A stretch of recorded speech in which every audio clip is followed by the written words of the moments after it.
What if Alexander the Great had a podcast? That's the thought that came to me when I was trying to think of how I wanted to explain, the whole idea behind Alexander the Great, how often the implications of what not only we do, but what we're capable of doing, strike me. I'll often get people who call me up and say that they're thinking about Alexander the Great getting involved in this new media type gig, and they want some advice, and I always try to tell them, throw something against the wall. Whatever you're doing here is cast in a form of digital Alexander the Great stone, if you will. And there are real odds that this is never going away. I mean, no matter how long I live, odds are some of this stuff we're putting together these days will outlive me. Now, that's a double-edged sword. Maybe the good part is that, our descendants will be able to see the individual lives and the likes and the dislikes and, who we are from 0.00005% of the people who ever lived. That they will understand our times better than we've ever been able to understand, the times of our ancestors. I always wish I could just have a photograph from 0.00005% of the people who ever lived. As I said, what if people who aren't even born yet had a podcast? Think of how well, we would know him compared to how well you're able to get to know a historical figure like that based on the biased and varied writings and translations that have come down to us. Now imagine being able to have podcasts from middlemen or gatekeepers from Alexander the Great's time. Think about how that creates a three-dimensional vision of the past that's simply unimaginable for ancient historians to look at. Well, our descendants are going to be able to have a very three-dimensional view of ours. That's one of the great aspects of this, and also one of the great responsibilities.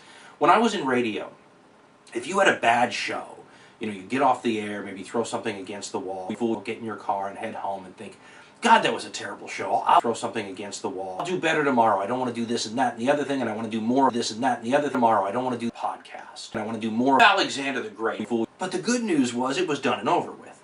Either Alexander the Great heard how much of a fool you made of yourself, or they didn't, and, it went out into the ether and people who aren't even born yet. Well, those days are over. If you have a bad podcast, not only does everybody who subscribed to that show now get to hear it, someday, for all you know, Alexander the Great will hear it as well. So there's a lot of responsibility in putting out good content. Now, when you think about, though, what it means in terms of, being able to better understand our society today, I keep trying to think of how it empowers middlemen or gatekeepers to get their stories out there to our descendants. They used to say that if you were studying the past, you were really studying, 0.00005% of the people who ever lived.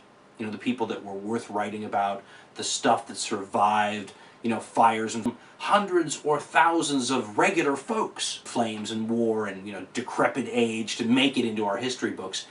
Well, this podcasting and the blogs and the websites, a lot of this is Alexander the Great making their carvings into digital stone for our middlemen or gatekeepers to find. That is going to give a multi-layered view of what life is like now that's never been possible before. Now, here's the thing, though. You have to understand what makes this possible, and it's one of the very cool aspects of this whole new media idea. If you look at the history of media, there have almost always been people you could think of as, regular people. The people that actually controlled access to the distribution channel. I mean, if you lived in ancient Greece and your name was the guy who owns the radio transmitter, the newspaper or magazine editor, the TV station owner, and you had a play you wanted to show an audience, regular people owned that theater and that stage that you hoped to throw something against the wall. If they decided they didn't like your play, no audience ever got to decide if they liked your play or not. It was scotched from the get-go. Get in your car and head home and think, God, that was a terrible show. I'll do better tomorrow. I don't want to do this and that and the other thing.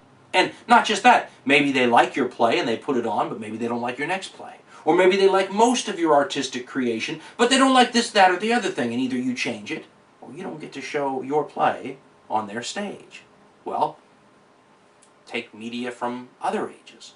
Aeschylus, or Sophocles, or Euripides. I remember when I was a kid, about 8 or 9 years old, I got this great idea, I thought, and I was going to start a magazine.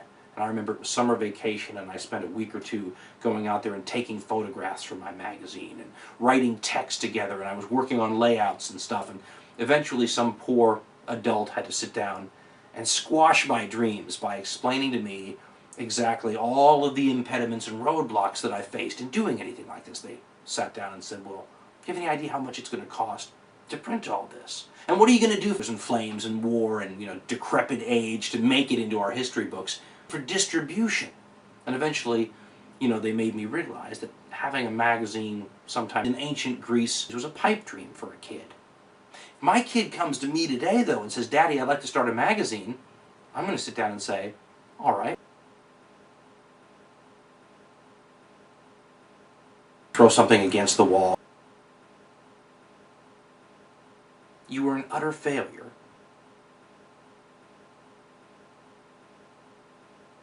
Think about what that does to empower regular people with no gatekeepers and no middlemen who simply want to show something to a general audience. And think about the general audience too. If you were a TV writer in the 1970s and you wrote something that you liked and you thought was creative and witty and good, and somehow managed to get it produced by a television station, and it was shown on television, and you had 10 million people who liked it, you were Aeschylus or Sophocles or Euripides, and your show was going to be canceled.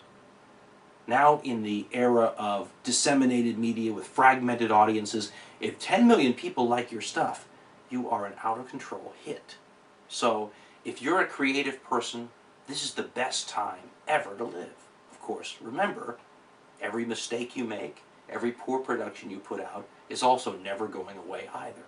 And somehow, all of these things put together, the good, the bad, and the ugly, is going to create a three-dimensional portrait for our descendants to, piece together when they're trying to understand. Why didn't Alexander the Great have a podcast? And why can't I hear it? And every time I think about that, all I think about is, why didn't Alexander the Great have a podcast? And why can't I hear it? Welcome to the website, ladies and gentlemen. Tool around, have a good time, tell some friends about the show. We're only here because of you, and we appreciate your help. Thanks.